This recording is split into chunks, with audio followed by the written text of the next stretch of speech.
आप और आपके अपनों पे सलामती रहमत करम और फजल हो। मेरा नाम मोहसिन अकरम है and we are covering every topic every chapter of every subject in Pakistan. दोस्तों ने कहा था मुझे एएसएफ का एक्ट कराना है। This is the second video. In this video we would introduce be introduced as well as we would cover first chapter of this ASF Act of 1975. This act was approved. ये act approve हुआ था 17 दिसंबर को और ये gazette में publish हुआ था 18 दिसंबर 1975 को। किस लिए? इससे पहले हम पिछली वीडियो में डिटेल्ड बात कर चुके हैं। इसके इस प्रीएम्बल में, दिबाचे में या इसके इस तारुफ में हमें बताया जाता है कि ये जो एक्ट है of parliament receive the assent, assent कहते हैं मंजूरी होना। दोस्तों मेरी वोकैबुलरी जो मैंने इसी चैनल की प्लेलिस्ट में कराई हुई है वो कर लेंगे तो आपका बहुत फ़ायदा होगा। मैंने GRE वर्ड वोकैबुलरी कवर कराई हुई है काफ़ी। अभी तक पाकिस्तान में किसी ने भी फ्री ऑफ कॉस्ट नहीं कराई। लोग तो अकेडमीज वालों को तो ये नहीं पता GRE होती क्या है। मतलब अक्सर लोगों को नहीं पता, कुछ अच्छी अकेडमी वालों को पता है, सस्ते वालों को बिल्कुल नहीं पता कि GRE वर्ड वोकैबुलरी लिस्ट क्या है। खैर, वो ये बताता है कि इस एक्ट को सदर की मंजूरी मिली थी कब? 13 दिसंबर 1975 को। दिस कैन बी आस्क्ड, इसलिए मैंने थोड़ा इस पे फोकस किया है। And hereby publish for general information. कब पब्लिश हो रहा है? ये पब्लिश हो रहा है 18 को जनरल इन्फॉर्मेशन के लिए नेशनल असेंबली सेक्रेटेरिएट से। ठीक है, ये नहीं पूछा जाएगा, ये डेट्स आमतौर पे पूछी जाती हैं और यही पूछा जाएगा। इसका एक्ट जो है ना वो इसका नाम था एक्ट नंबर ये वाला। ठीक है, ये कौन सा नंबर बनता है रोमन के अंदर इसको देख लीजिएगा। इसको ज़रा LXXV22 L 2 X है और V के बाद 2 I हैं, बस ये अब ज़हन में रखिएगा। An act to provide for the constitution and regulation to airport security forces. ये है जी इसका purpose. This is the purpose of this act. उसके बाद जी अगला जो है वो है whereas it is expedient. Expedient का मतलब होता है मौजू होना, मुनासिब होना, माकूल होना, हालात के मुताबिक बिल्कुल ठीक होना एक्सपेडिएंट होता है। Whereas it is expedient to provide for the constitution and regulation बनाने के लिए और रेगुलेट करने के लिए किस चीज़ को? आपका ये ASF का एक्ट किस चीज़ के लिए आया था? For the constitution and regulation of this thing, airport security forces, for ensuring security of all aerodromes, airports, aircrafts and civil aviation installations, for the maintenance of law and order therein and for matters connected therewith. Ancillary का मतलब होता है मददगार, मुआवन। ठीक है, vocabulary करेंगे तो आपका काफ़ी फ़ायदा होगा। इस वीडियो में हम करेंगे इसका पहला चैप्टर। ठीक है, इसके पहले चैप्टर के अंदर 2-3 बुनियादी चीज़ें हैं, हम उन्हीं को कवर करते जाते हैं। क्योंकि आपको मैं इसीलिए बड़ा डिटेल कवर कराता हूँ कि अक्सर दोस्त मेरी तरह के थोड़े मतलब उनको समझने में थोड़ी देर लगती है। ठीक है, तो इसलिए मैं वर्ड बाय वर्ड इसको कवर कराता जाऊँगा और जो लोग इंटेलिजेंट हैं ज़रा सब्र करके बर्दाश्त करके मेरे साथ चले। इसके बारे में जो सबसे पहला चैप्टर है उसके बारे में इसका हमेशा कोई भी जब हम एक्ट पढ़ेंगे, जैसा कि बाद में मैंने कोऑपरेटिव सोसाइटीज़ का एक्ट पूरा का पूरा कराना है या उसके बाद मैंने PPC CRPC कराना है जो पाकिस्तान का मौजूदा कानून है 1973 का। हमेशा उसका जब भी हम ये पहले चैप्टर का पहला ये पढ़ेंगे तो हम ये चीज़ पढ़ेंगे टाइटल, एक्सटेंट, एप्लीकेशन और कमेंसमेंट और डेफिनेशन। ये हमेशा पहले चैप्टर के पहले सेक्शंस के अंदर ही होगा। ठीक है, ये सेक्शन नहीं है, ये नंबर है। सेक्शन जब आएंगे तो मैं आपको बता दूंगा। तो इसके जो पहले चैप्टर के अंदर सबसे स्टार्ट में बताया गया है कि इसका टाइटल क्या है। इसका टाइटल होगा दोस्तों एयरपोर्ट सिक्योरिटी फोर्सेस एक्ट 1975। इसका एक्सटेंड पूरे पाकिस्तान के अंदर होगा, ये बताया गया है। It extend to all aerodromes. Aerodromes क्या होता है उसका आगे डेफिनेशंस में वो ज़रूर बताएगा। Aerodromes and airports and civil aviation stations, centres, offices in Pakistan, all Pakistan air services active and activities relating to the civil aviation. I hope इसको एक्सप्लेन करने की ज़रूरत नहीं होगी। फिर वो एप्लीकेशन के बारे में बताता है। ठीक है, it shall apply to all members and officers of the force wherever they may be, वो जहाँ पे भी होंगे सब पे अप्लाई होगा। हमने जब PPC किया हमने तो उसके अंदर देखा कि पाकिस्तान का कानून अगर पाकिस्तान का कोई शहरी मुल्क से बाहर भी चला गया है तो उस पर भी वैसे ही लागू होगा।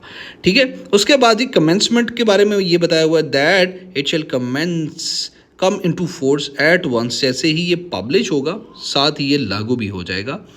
उसके बाद ये दूसरे सेक्शन के अंदर, इसका जो दूसरा पार्ट है उसके अंदर इसकी डेफिनेशंस बताई गई हैं कि this act unless there is anything repugnant in the subject or context.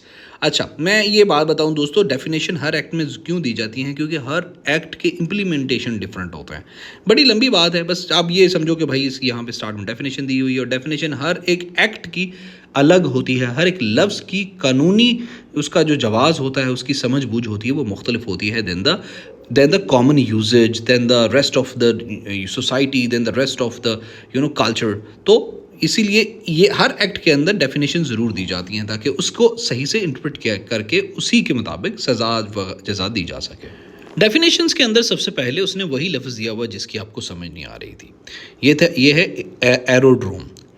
Aerodrome का मतलब है कि कोई भी जगह या लैंड या पानी जो डिज़ाइंड है या जिसको इक्विप्ड किया गया है या जिसको सेट किया गया है, सेट अपार्ट और commonly used to intend to be used, ठीक है, आइदर होली मुकम्मल तौर पे और in a part for affording facilitates for the landing, departure and movement to aircraft. सही है, एयरक्राफ्ट से रिलेटेड जो कोई पानी, जगह, इलाका कुछ भी जो होगा वो एरोड्रोम कंसीडर होगा, ठीक है। एंड इंक्लूड्स ऑल बिल्डिंग, उसके करीब करीब होंगी, शेड्स, वेसल्स, पायर्स।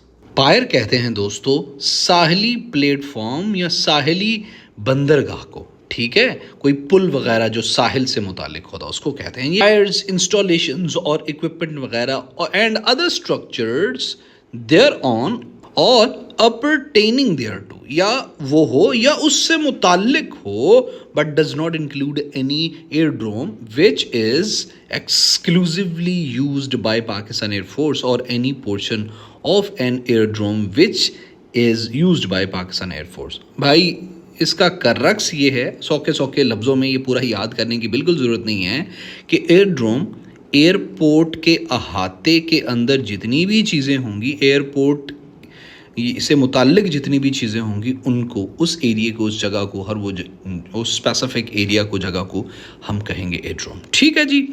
अच्छा, दूसरे नंबर पे बी के अंदर उसने डिफाइन किया हुआ है एयरक्राफ्ट के बारे में कि एयरक्राफ्ट का मतलब है कोई भी machine which can drive support in the atmosphere from the reaction of the air. Wow, what a beautiful definition.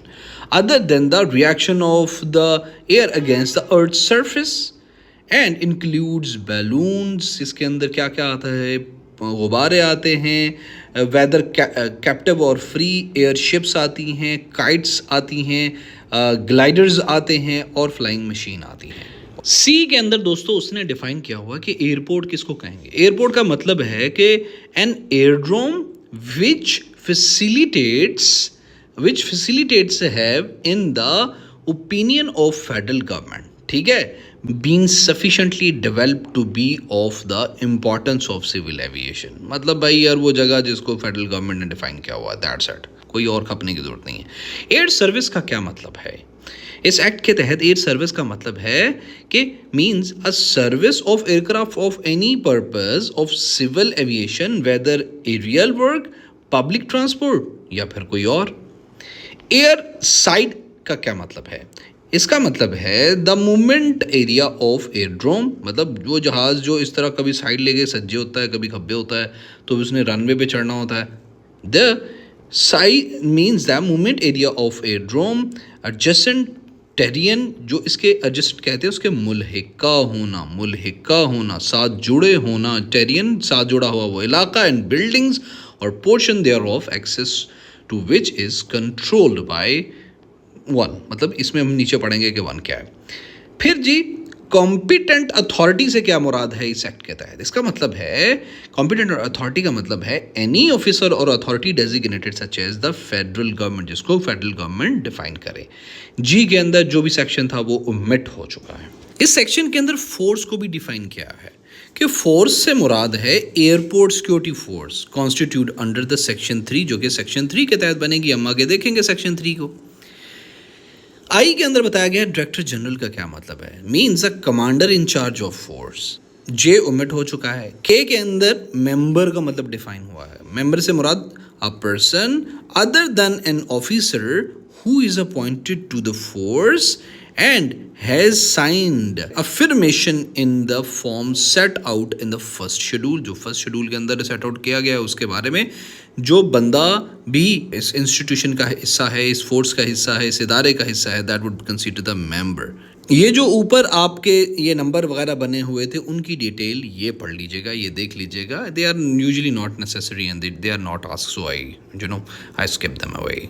इस एक्ट के तहत ऑफिसर का मतलब होगा means a person who is appointed to the force, जो कि फोर्स के अंदर अपॉइंट हुआ है, and has a signed an affirmation in the form set out in the first schedule, जो कि पहले शेड्यूल के अंदर डिफाइन हुई है ऑफिसर के अंदर। ठीक है, पहला शेड्यूल पढ़ते हैं हम। ऑपरेटर से मुराद है कोई भी बंदा, ऑर्गेनाइजेशन और इंटरप्राइज। देखो ये पूछा जा सकता है कि ऑपरेटर से क्या मुराद है, एनी पर्सन। ये पूछा जा सकता है कि इस एक्ट के तहत ऑपरेटर से मुराद क्या कोई ऑर्गेनाइजेशन हो सकती है, ठीक है, इंटरप्राइज हो सकती है।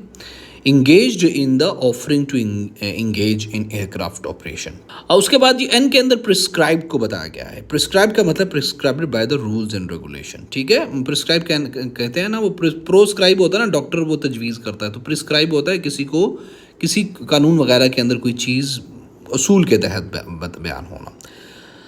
पर्पजेज ऑफ सिविल एविएशन बयान हुए हैं ओ के अंदर। Include all purpose connected with civil aviation with air navigation except purposes of defence by air.